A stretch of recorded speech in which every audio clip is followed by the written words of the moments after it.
রাত 11টা। অনেক ঘরে তখন টিভি চলছে, কেউ ম্যাচ দেখছে, কেউ মোবাইলে হাইলাইটস দেখছে, কিন্তু একই সময়ে ঢাকার একটা মেসের ছেলে মাত্র পড়তে বসেছে। একজন ফ্রিল্যান্সার সবে ল্যাপটপ খুলেছে, একটা ডেলিভারি অ্যাপ আবার জেগে উঠেছে। প্রশ্ন হলো, এই রাতটাই কি এখন আমাদের বেশি কার্যকর সময় হয়ে যাচ্ছে?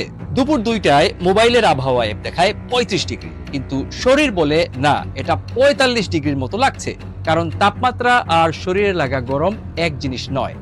আর্দ্রতা বেশি হলে ঘাম শুকায় না, ঘাম না শুকালে শরীর ঠান্ডা হতে পারে না। তার সঙ্গে যোগ করুন কংক্রিটের রাস্তা, উঁচু ভবন, গাছ কমে যাওয়া, যানজট আর এসির গরম বাতাস।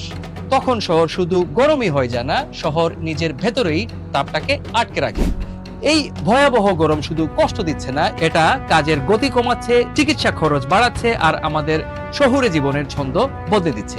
পুরো বিশ্লেষণ দেখতে চাইলে কমেন্ট সেকশনে থাকা লিংকে এখনই ক্লিক করুন।